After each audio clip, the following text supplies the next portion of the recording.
Hi, everyone. Welcome back. Hope you had a good discussion. Without further ado, I'm going to hand over to the award winners to lead us into the session. So over to you, Dana, Nicole, and Kim. Hi everyone, we just wanted to take a moment to do some feedback on the breakout room. So I'm Kim, occupational therapist, founder of Griffin OT, and I'm one of the award winners. We also have Nicole Rodden here from Life Lessons and Dana Saxon, who is from Ancestors Unknown. And the three of us will be walking you through today and sharing our own experiences. So if you want to just put in the chat either a key thing that an aha moment or a key challenge that you got in your little chat rooms, and we'd also like one or two people to come up and just share something they learned or something that maybe they agreed on or disagreed on as well. We've got a couple of minutes to work on that, and then we'll move on with our the rest of our content for today. So is anyone brave enough to pop their hand up or pop information in the chat?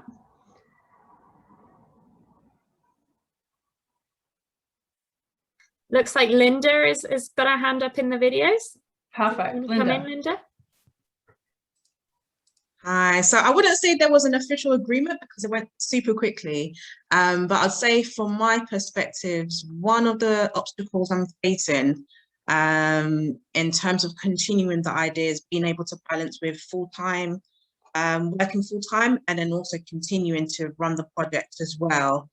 So I guess the next steps for me is just thinking about how I can build a team around me to be able to support in those areas of development and running the activities. And I guess another thing for me is also about financial resources. So even though I have been operating and running my projects pretty much on a bootstrap and also through small grants, I was also trying to think about, I mean, if it scales, how best I can try and expand and, you know, still able to run the project as well without having to always think about money being the key issue all the times. Yeah. Thanks, Linda. I think that's a challenge we all face, and it's certainly something that the financial support for salary with the FEA grant and the award can help with. And they certainly look at across the training things like developing your team and balancing out, because there's so many bits if you're by yourself. So we're going to continue on just because we're at our time for sharing is done. So Nicole, did you want to pop up? Amazing. We have a bit of the slides for you. So we've done the breakout rooms. Today we're going to be looking at ourselves. Both Dana, myself, and Nicole are going to share our experiences of how we've sort of developed our solution. And also we're going to give you guys all an opportunity to go back into breakout rooms and share your idea with someone else so they can give you some feedback on whether your consideration of the problem, the audience, and the impact. And then we'll give you a couple of tips that we've found have been really helpful for us. Next slide. So the objectives are just there. I'm hoping these slides can be made available. I didn't double check that beforehand, but I'm sure that the FEA can figure that out. And you're going to hear from the three of us, and I introduced us already, and we're all going to consider the problem, the idea, solution. This comes from the theory of change. So there's lots of other workshops which we have highlighted in these slides that will look at the problem, the impact, the audience, and we're going to sort of focus on the idea and solution today. And I'm going to hand over to Dana first. She's going to be looking at sort of the problem linked to the solution. I'm going to be looking at the audience linked to the solution, and Nicole's going to be looking at the impact linked to the solution. But we'll hand over to Dana first to give you some insights. Perfect. Thanks, Nicole. Thanks, Kim and Nicole. And thank you all for being here. It's such a pleasure to meet folks who have innovations and are thinking about changing the world in some way, but just trying to figure out how to develop the idea. It's such a exciting place to be, and there's so many opportunities. So when we were brainstorming the areas that we should focus on when you think about developing your idea, what matters most, and thinking about the top 3 things, and we pinpointed the problem, the impact, and the audience that you're serving. For me, I think the problem is one of the most obvious places to start. So all of us are going to be sharing our ideas with you and starting with the problem that we're solving. And what I want to share with you also is, why does the problem matter? Why do you have to keep the problem in mind as you're developing your idea? So as it comes to me, let me just properly introduce myself. I'm Dana Saxon, and I'm the founder and CEO of Ancestors Unknown. And the problem that, I initially and consistently have been focusing on is that young people lack the knowledge and support that they need to develop a strong sense of identity. Now, that's where I am right now with Ancestors, but the problem definitely has evolved in a way to be that focused. And although that has always been in my mind when the initial concept of Ancestors Unknown first emerged, it wasn't as clear until I started actually implementing it and started working on the solution. So let me just explain a little bit more though about what, Nicole, can you go to the next slide? I thought I was controlling the slides for a second. So what do we actually do? So thinking about this problem that I wanted to solve several years ago, I was thinking about what are young people learning about in classrooms? What are they learning about in history? And are they seeing enough of themselves represented? And are they learning about histories that are relevant to them and making them feel engaged and represented? So a huge piece of that also is, do they understand who they are, where they come from? What are their family stories? And all of this is tied up together with the concept of identity.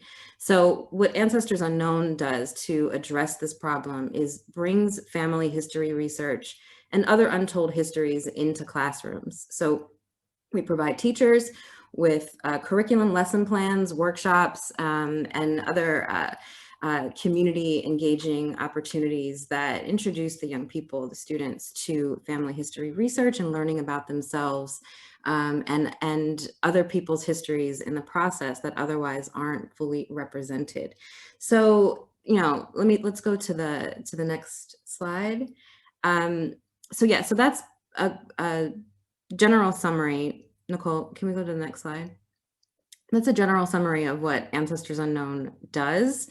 And I've been doing that in different iterations for several years now, because I started with just like an inkling of an idea of how to impact this problem, or how to affect change.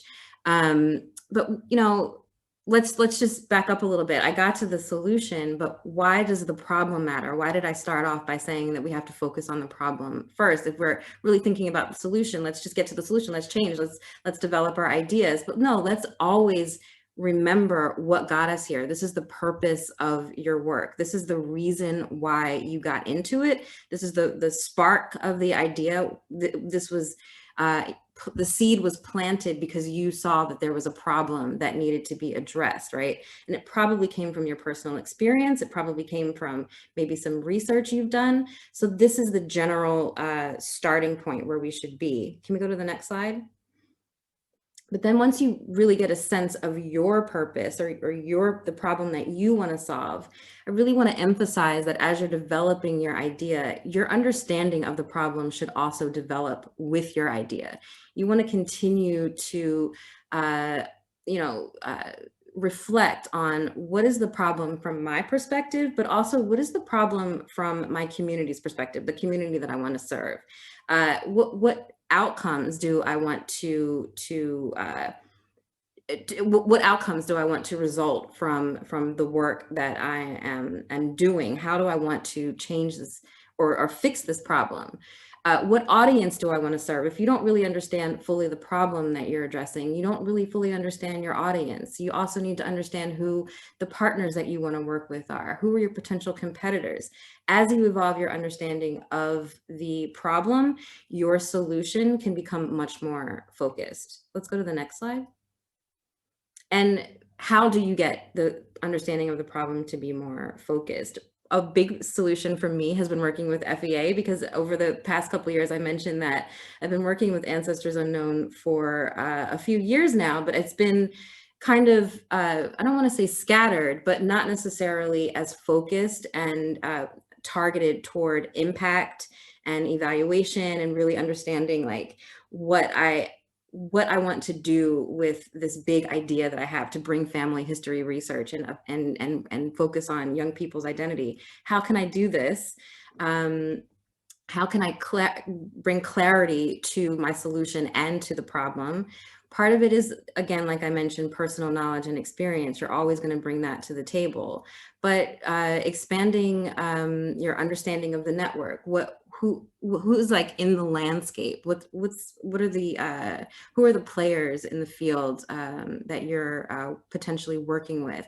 Work with research, doing primary, using primary and secondary sources, having interviews, just researching articles, doing focus groups. There's so many things that are conversations that you can be having that will expand your knowledge of the problem. And then first and foremost, I think the biggest, I'm starting to talk fast because I'm running out of time.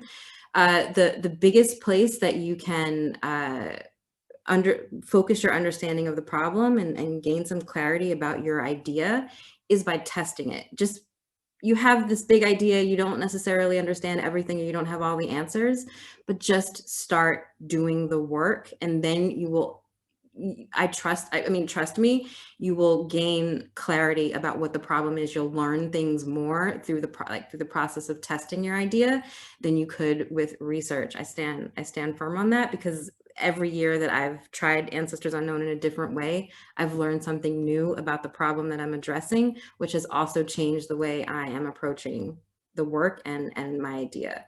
Let's go to the next slide. I'm not even sure what it is. I'm going to just rush through this. Yeah, this is just an example of the work I've done with FEA, and one of the sketches of the problem as I was trying to map it out, and FEA has helped me think through the symptoms, the causes, the underlying causes, and then that has helped me narrow down the core problem. If you asked me this a couple of years ago, I would have defined the core problem somewhat differently, but I'm so thankful to have this clarity, because it's helped me expand or improve the idea. So next slide, I think I'm wrapping up. Yeah, and I mentioned already the journey of my idea. So just in summary, it's gone from a tiny little project that looked like very different from how it looks now in Suriname, in Charleston, South Carolina, and also in the Netherlands. And now in the UK, I'm bringing it to classrooms on a much more expanded basis, and there's so much more clarity because I've been testing it, because I've been doing it. And you know, just like tooting FEA's horn, a large part of that is because of FEA has been giving me this platform and opportunity to do this work and test the idea in the process. So that's me, and also a little bit about the problem and why that matters. I am going to toss it over to Nicole. Or no, Kim's next, I'm sorry. Hi everyone, so Kim again. My background is actually as an occupational therapist, so I don't come from education, and one of the reasons I applied for the FEA award is that I wanted to get more insights from education, because it's not sort of my natural home. As much as I've worked in schools for many years, there's definitely a different approach and mindset and pedagogies and terms and all sorts of things that it's been really helpful to get more of an insight on from the FEA's perspective. My problem was very much that I was seeing massive gaps in the support that students were getting, especially students with additional needs, for sensory processing differences. So maybe a student that has autism maybe has some sound sensitivity, but they're getting in trouble because they're trying to leave the room, and they're maybe being treated with a behavioral approach rather than their teacher really understanding what's going on for that student. And the same I was seeing with children that have motor skill delays, is that sort of they're being pushed to do handwriting, but maybe they're actually not developmentally ready with that from a motor skill perspective. So I very much wanted to, and there's also long wait lists. So I thought if I took my knowledge online, I would be able to provide a platform to teach educators and parents how they could support children with these skills and sort of minimize waiting times to actually get that initial universal support and ideas. Next slide, Nicole. So I took my knowledge online back in 2017. It was when I first started with my idea, and I've been working on this now for it's actually 4 years this month since I first had that, like, yes, I am going to do this. And I have instructional videos and practical videos for parents and teachers. Next slide, please. And what I want to talk about very much today is the audience and how that growth of the business and growth of what I've been doing with the solution linked to the audience overall. So there's 3 parts of the audience, and the first one is who benefits. So for me in particular, my users, the people that are using my training, are actually the different to the people that I actually want to benefit in the end. But I do find that the adults that are using my training, I am improving their confidence, their knowledge and skills. And I want them to change what they're doing so they can help children with additional needs.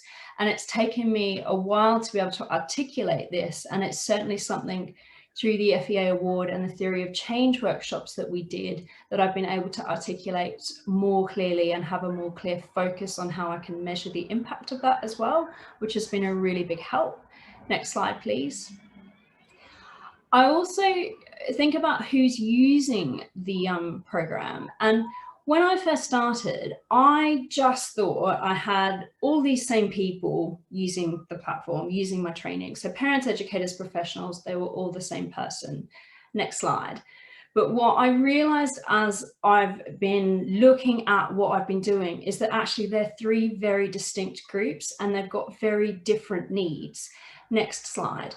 So parents, for example, their goals are very much, they're looking for reassurance, clarity, they don't know what's going on, they're struggling to cope. And that's a very different need, and I need to adapt my solution for that, versus teachers, next slide, who are very much looking for the ability to know what's going on in the classroom, implement instructions more clearly, gain a better understanding of sort of sensory differences, and they really want that. What are the triggers? What are the techniques? What can I do? So there's less of an emotional attachment there. And when I'm looking at sort of my marketing and the way I write my website content and that, I've really needed to separate out those different audiences. Next slide, please. And then the final part of my audience is sort of who's buying. And my initial hope was that I would have loads of schools, loads of parents and teachers sort of purchasing. That was sort of my initial thinking about who would buy. Next slide. But when I've done my analysis, actually, I found that I had a huge amount more individuals purchasing. So the yellow on this slide is individuals, the blue is schools. And I found that, the school purchase was such a small amount of what I was doing. So that's really helped me look at, in part, my marketing and my outreach, but also knowing that the individuals are a big portion of who's purchasing. And when I looked at that even further, I realized it was mostly teachers and teaching assistants that are purchasing. So it's really making sure as you're developing that, as you're going through, that you're clocking and getting that information of who's there, what do they want, and what are they taking from it. Because once I knew that it was more teachers that were buying, I've been able to refocus sort of the way that I'm doing my outreach and the content on the website and the content in the training to be more school focused. And I still want to help parents, but that's sort of down the track once I've got more, once I really had that income coming in, and then I will sort of focus on the parents. Next slide. So I've really realized that actually teachers and TAs are the people that are buying, but I have these 6 groups really that are what I need to consider in terms of how the product suits their needs and also how to outreach to them in order to purchase. And next slide. Just one other thing I wanted to share is that I have a free product, which then when I set the free product up, I was really hoping that that would move people into the free training. But when I'm actually looking at the data that's coming in, because I asked people how they found me, only 6% of my sales come from that free product, and the bulk of my sales are actually coming. A lot of people just search and start, or they've heard about me and they start and they buy straight away. So there's not that. It's still worth having the free course because I think that's generating awareness, but it certainly didn't. It wasn't the panacea of sales that I was expecting when I first created it. And final slide. Yeah, so just in terms of the thinking, there's so many elements of the audience that you need to consider, and they're not necessarily going to be the same people in each group, and they're also going to have very different needs as you're going through. So it's really useful to make sure, as much as there's lots of it to consider, it is really important to consider all of those things. And I'm going to hand over to Nicole. Great, thanks, Kim. Hi, everyone. Nice to meet you all. My name is Nicole. I'm co-founder of Life Lessons. So I'm going to talk about impact measurement, and it's, but first of all, going back to the problem that we started with.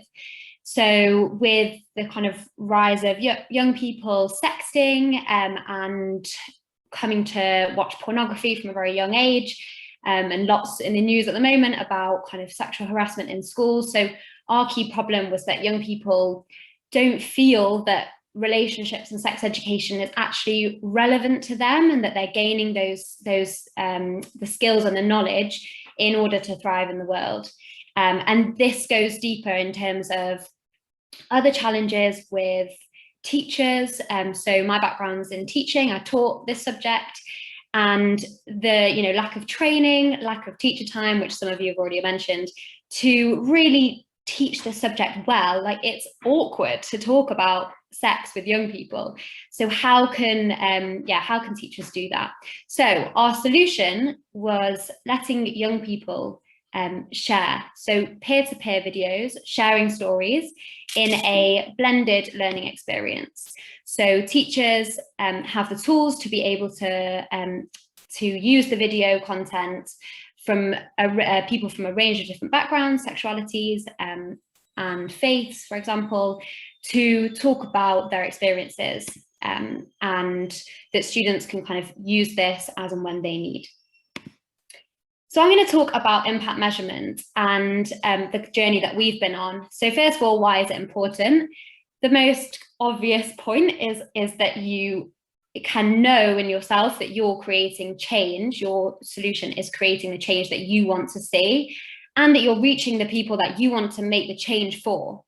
And secondly, it's that, most of you will probably be like us, selling to schools or universities and wanting to create the change within that. And there's limited budgets, and so they have to be, like everyone, has to be very selective in terms of what initiatives are really going to make that change. And so being able to demonstrate that this is the value that we're providing, this is the change that we're going to make, is really important. And also credibility. So Kim mentioned word of mouth, especially within education, we're a pretty small community, and so people sharing what works and what doesn't is really key in terms of growth.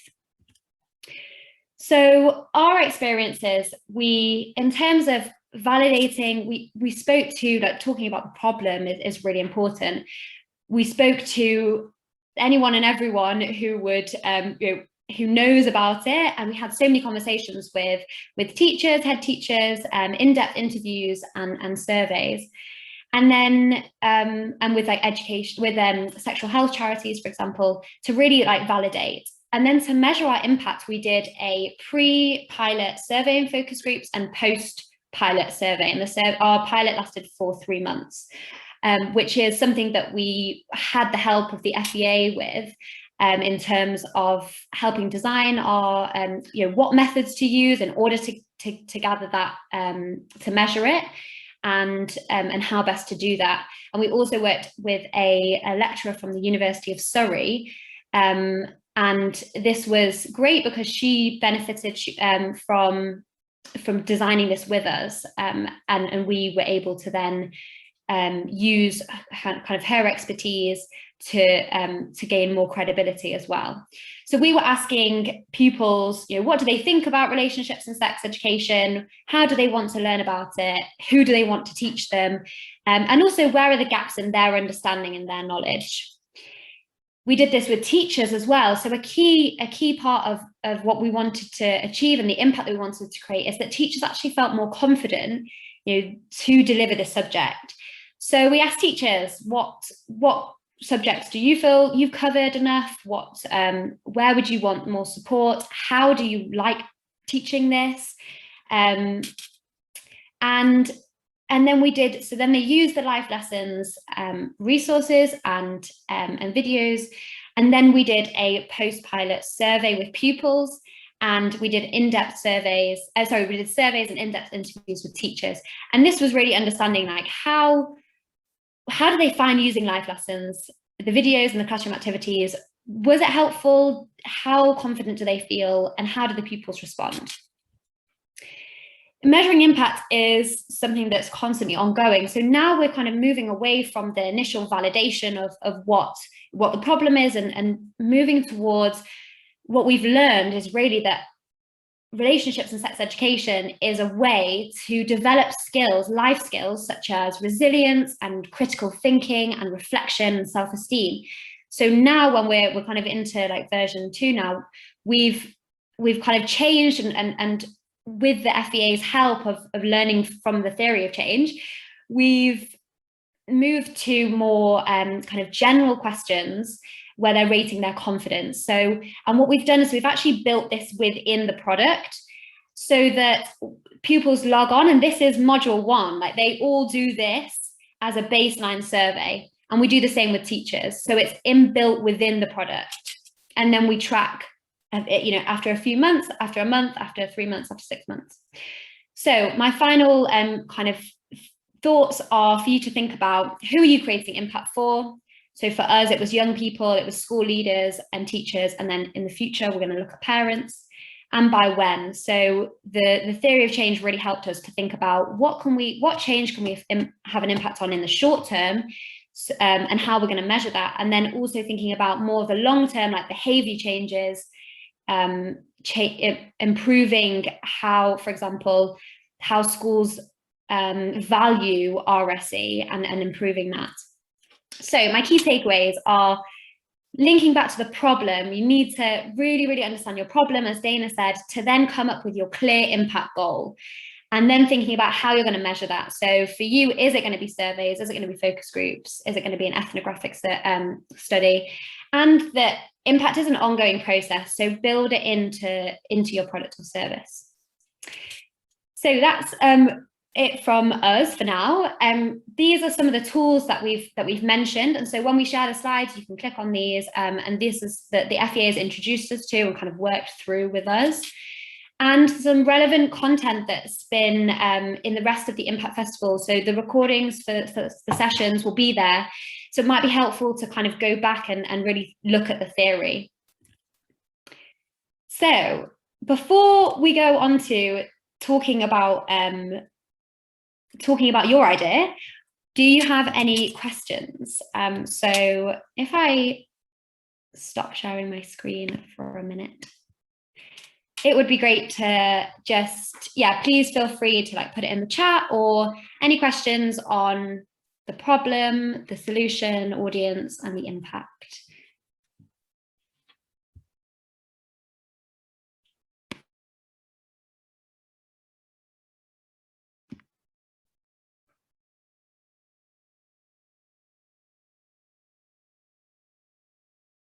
Anyone feeling like a burning question?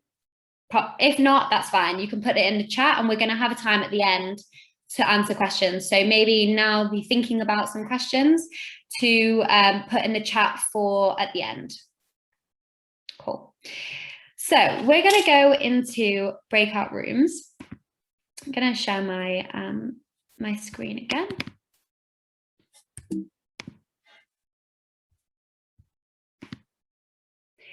When we were reflecting on this session, we felt like in the beginning, when you're developing your idea, sometimes it's really great to practice actually talking about your idea. And it's something that even the process of applying for the FEA helps with, because you learn how to talk about your idea. So we would like you to, we're going to split you into breakout rooms. If you can spend 5 minutes sharing, so one person shares their idea for 5 minutes, and then the other person is going to be listening and giving feedback on it. So thinking about those 3 areas that we focus on. So did you understand the problem? Maybe asking any clarifying questions. Was the audience considered, and was impact considered? So thinking about that as you're presenting, and then as feedbacking, and then you can swap. And it would be great if, as you're going, you can think about anything you'd like to feedback when we come back together as a wider group. So Becca, if you're happy to put people into breakout rooms. Yeah, ready to go. So I'll do that till 12, so everyone will have about 18 minutes. Perfect. So 9 minutes, and then you can switch.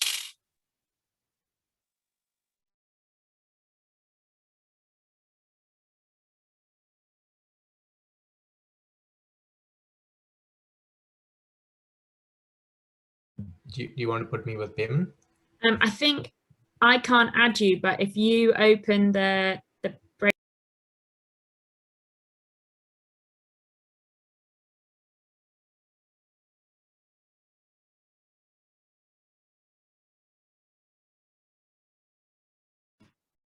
Hi everyone, welcome back.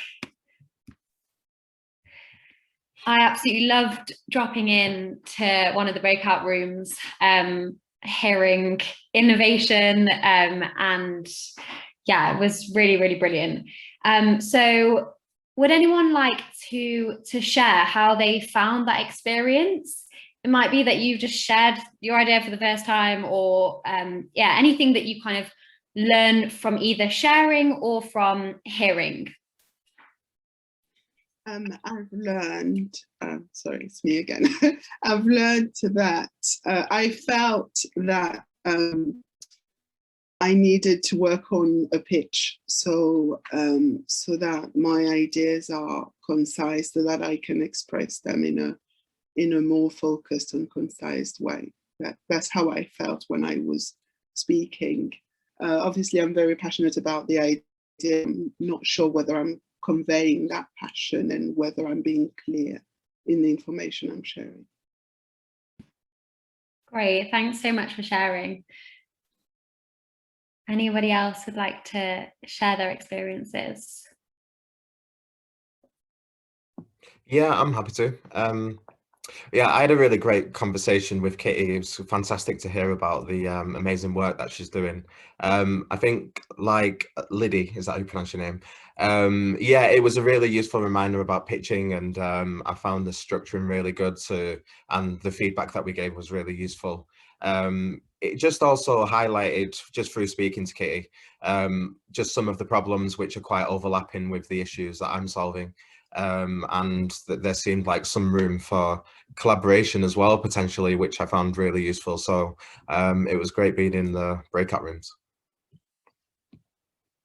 That's great. Thanks, Luke. And really cool that you're already thinking about collaboration and ways to link in your ideas. And I think just from hearing that, and one thing that, like, from my perspective, when we applied for the FEA, it really helped me in the pitch, and actually it's an ongoing process. And something that's been quite nice that I found with all the Innovation Award winners is that we've seen each other sharing pitches that have evolved. So it's something that will like evolve over time. The more you talk about it, the easier it gets.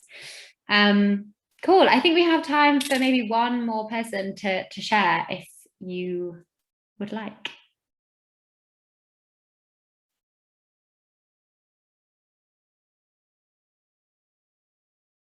Cool. All right, so I'm going to share my screen again.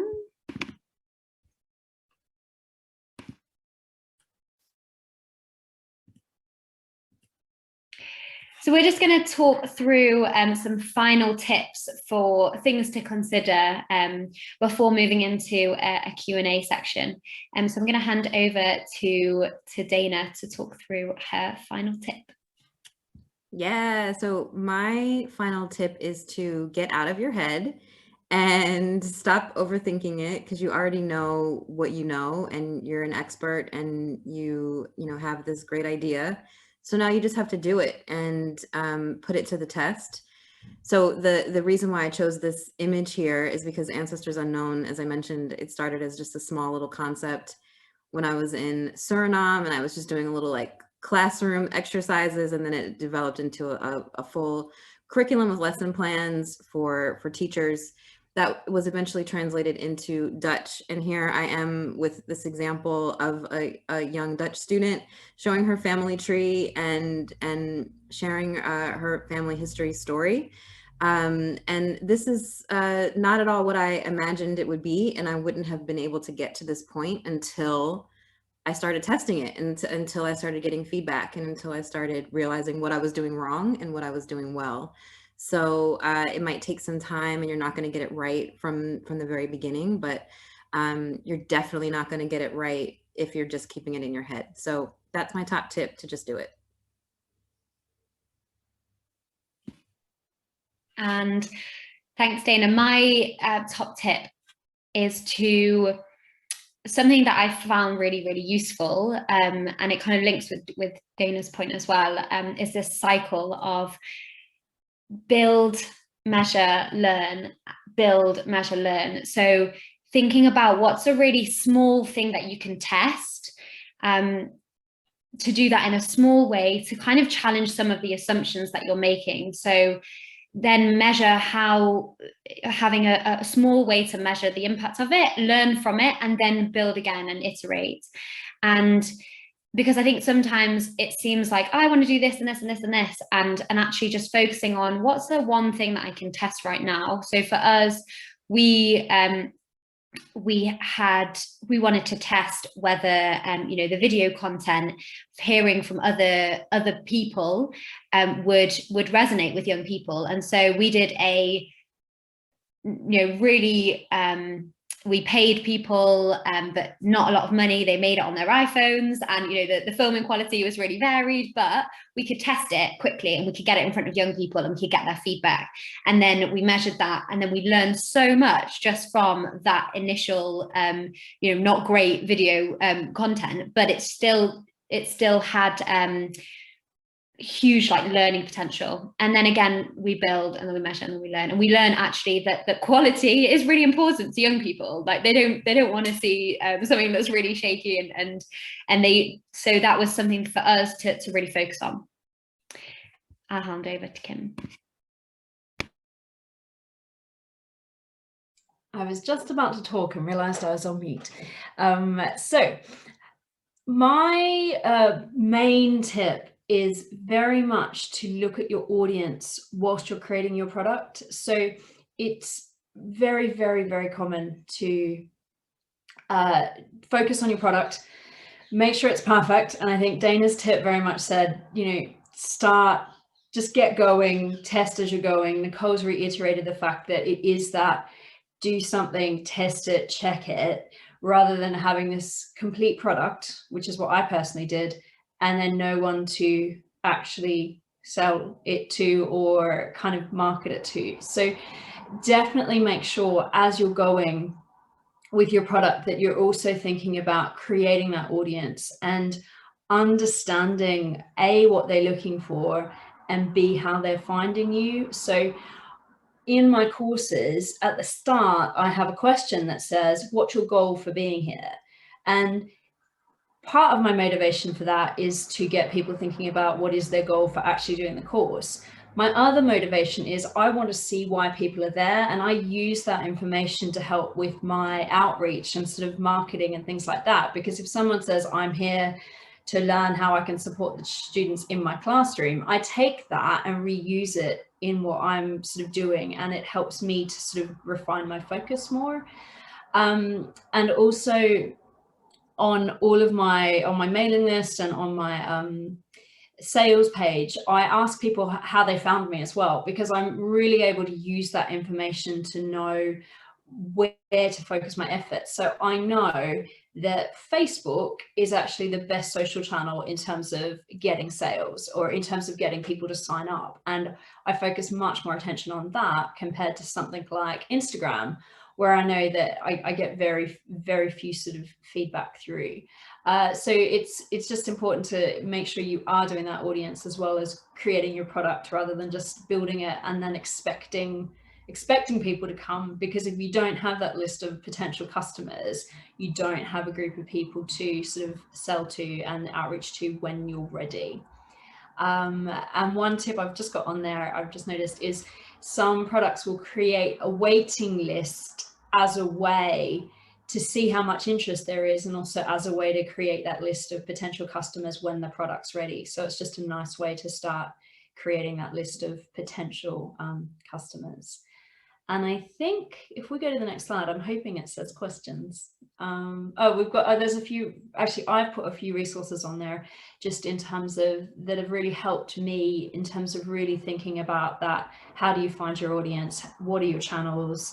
And also I found Key Person of Influence quite a nice book to help me think about my own personal brand and becoming that sort of expert in my area as I'm building the product. And yeah, there's lots to do, but it all adds up if you just keep chipping away.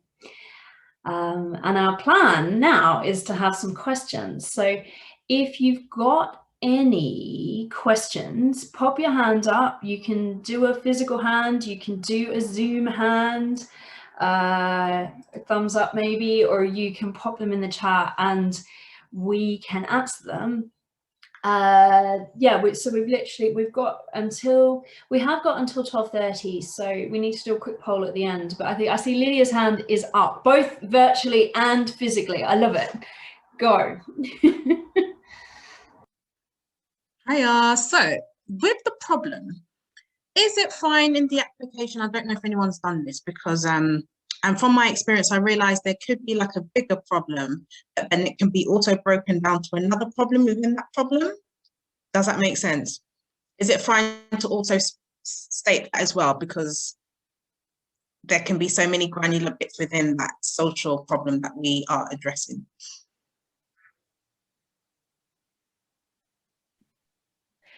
I'm happy to. Do you want to go, Dana, and then I'll add on if there's anything. Okay, perfect. I was going to say providing the larger scope of the problem is great, but if you can get to the granular level to show exactly how your solution addresses it, because there should be some element of focus of exactly what your solution addresses. As long as that's clear, I think that you'll be addressing FEA's question. Thank you. But Nicole, did you want to add something? And I hope I got that right. Yeah, I agree, Dana, with what you said. I think that was something that we found that you know, as I feel like the more you understand the problem, the like deeper it goes, and there's so many kind of different parts of it. And so for us, exactly what Dana said, just to be specific about it, but then you can also allude to the and mention the other key kind of problems. And I know that on the application you only have a small word limit, so if there's you kind of don't worry if you can't fit everything in, I think.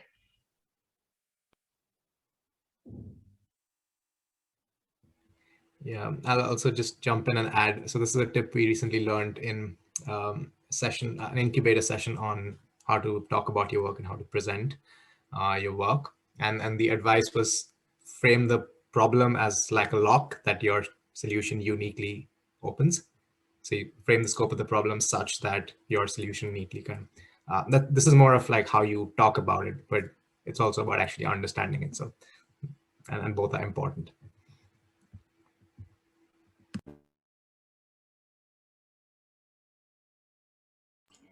Does anyone else have a question or even a comment? We're happy to hear what was helpful. what was awful, because that helps us learn. Test, reiterate, as we've been saying throughout the presentation.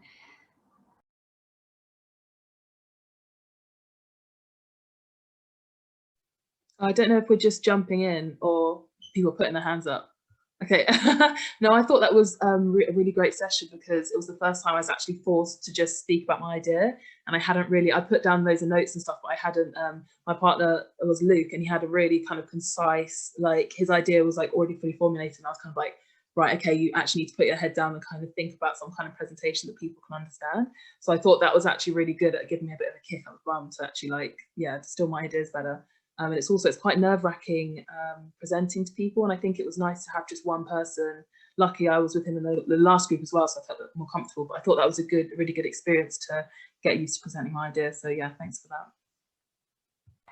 That's great. Thanks, Kitty, for sharing that. And I think I would definitely say, don't be sort of scared by Luke's. I didn't see Luke's presentation, but I heard you talking about Luke's presentation being like spot on and really nailed. So don't be scared by that, because everybody is at A, different stages of the journey, B, has different confidence and kind of levels of presenting, and C, it's complete learning. So and Luke might have practiced a lot more and kind of had more experience in sort of sharing it, but it's certainly, yeah, Luke's things. Also, Kitty was extremely generous. She was really good in giving some feedback for what could be improved, but she was very generous with what she said, and I actually found her presentation to be extremely concise and really well done. So I think it's one of those where we don't think it is as good as it actually was, but she did an incredible job, definitely. Super.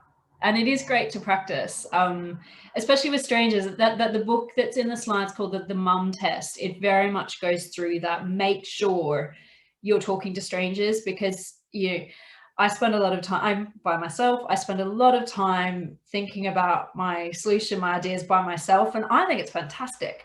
But actually, and your mom and dad and your friends aren't necessarily going to ask the questions that are complete strangers, like, I don't get what you mean, or what about this, or what about that? And sometimes it's the kind of once removed connections that will actually give you the most helpful feedback, or in some cases, like today, a complete stranger, because they're just coming in at cold. And I think often there's things we assume, like I personally have found, it's taken me 3 years and a lot of feedback to explain occupational therapy, and I'm sure I still don't get it right half of the time. So it's useful to have that stranger feedback, testing, challenging.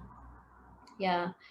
Nicole or Dana, do you want to jump in on your experience of kind of how your pitches have evolved? Well, yeah, and to add on to what you're saying, to test it out or have conversations with strangers, it's really useful to have conversations with strangers who have different perspectives. So if you can find somebody who's working with young people, have a conversation with them, have a conversation with somebody who is completely external and might be like, have a perspective of a funder, or somebody who doesn't know as much about the field but would need more explanation. So if you have a range of strangers, they don't have to all be strangers, but a range of perspectives to get feedback on your idea, I think that's really useful. My pitch, it depends on who I'm talking to, how much I'm focusing on identity issues, or the challenges that marginalized Black and Brown students face. I might get really deeply into that aspect of my work, or I might really be focused on family history research and what that looks like for young people in a classroom setting, and what are the practical aspects of it. Depending on who I'm speaking to, the pitch or the explanation of Ancestors Unknown might be a little bit different, but that is also something that, as we know, it's evolved over time. And as I realize what people's questions are, what people care about more or less, I try to modify it even in the moment. When I see people's eyes glazing over when I start talking about archive research and genealogy, then I'm like, okay, let me just focus more on lesson plans. So yeah, it definitely can shift. there's a question from Liddy. Yes. I just wanted to say thank you for sharing your journey with pitching. I'm right at the beginning of it, so I would be very grateful if you could perhaps share where you've gotten help or support or ideas for grafting yours, writing your own pitches.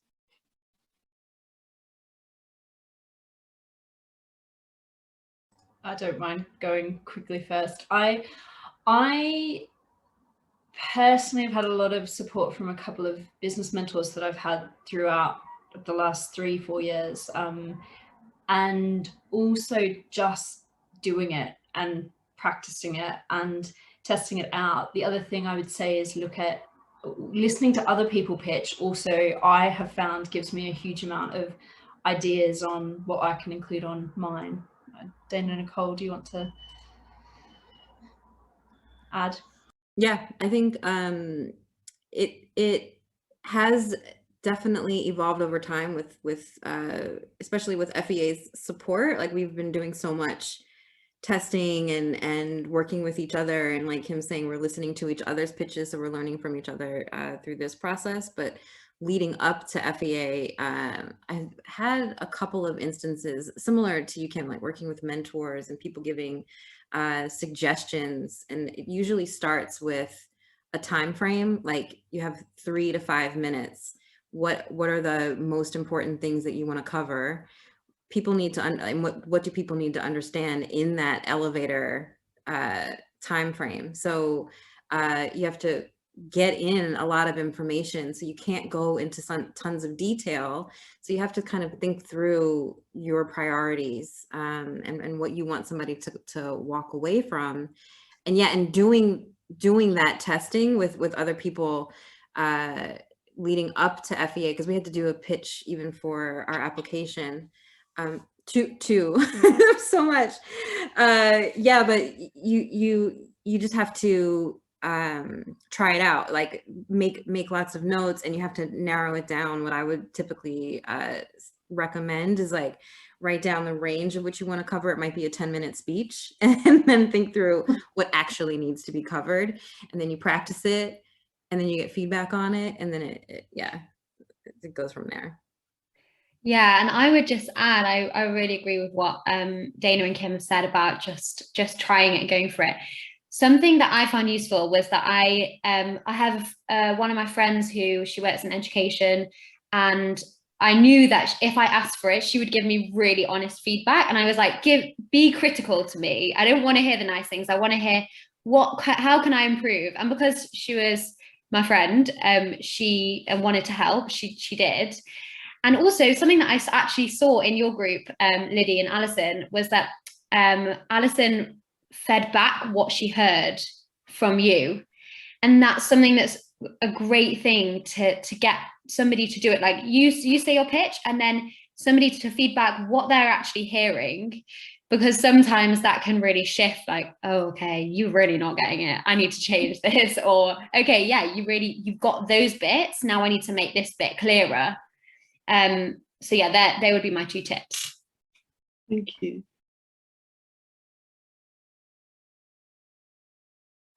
That is super. I think we've got time for one more question if anyone has a burning question. Otherwise, we will wrap up a couple of minutes early. So anyone, there's a few people off video, so if you want to pop it in the chat, we can go from there if you don't have capacity to unmute and join in. Luke has also put a pitching link in the chat, so grab that because you won't have that when the Zoom link closes, but it's a link to a Forbes article on 60. It's Forbes.com. I'm sure if you search for Forbes Ultimate 60-Second Startup Pitch, for those that are watching on the recording, you'll be able to Google it and find it.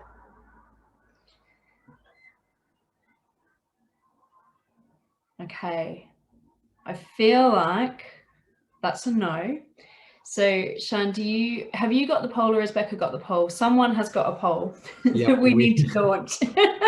It is not. We're going to launch the thanks, Kim. Yeah, before we go into the poll, I just want to share something on chat, which is, I think Kim, Nicole, and Dana, you shared about the problem, the audience, the impact. But I think through the incubator, we cover these three, but also lots more. So just to give you a taster of kind of what the year-long incubator encompasses, I've shared a few kind of topics on the chat. But yeah, with that, I really want to thank all three of you for a brilliant session and for being so kind of authentic and candid about the evolution of your ideas. And yeah, if all of us can just come off mute and give the three of them a big round of applause, that'd be great. Thank you, Nicole, Dana, and Kim. And yeah, also, coming to feedback, which we've, I think, stressed a lot in today's session. We want to get some feedback from you, and Becca in a moment would be launching the poll. But also if there's some kind of bespoke verbatim feedback you want to give us, you can email us at fea.events@faireducation.org.uk. I'm going to just paste that on the chat. Yeah, we love feedback. We'd love to hear from you. But yeah, for now, just a snapshot of how your experience was through the poll. So if you could just take a moment to fill that.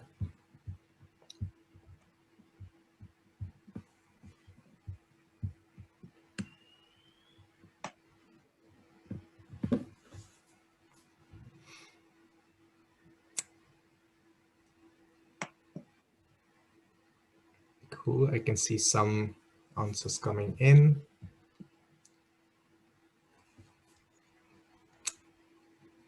That's about half the people.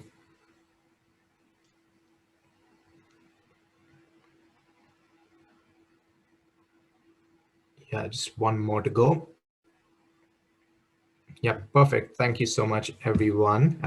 Yeah, we're almost near the end of the festival, so we have just one more day, but I hope you attend the remaining sessions. I'll also catch up on anything that you've missed. And a big thank you once again to Kim, Nicole, and Dana.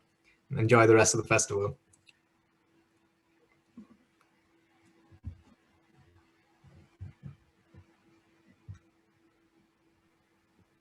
Thank you.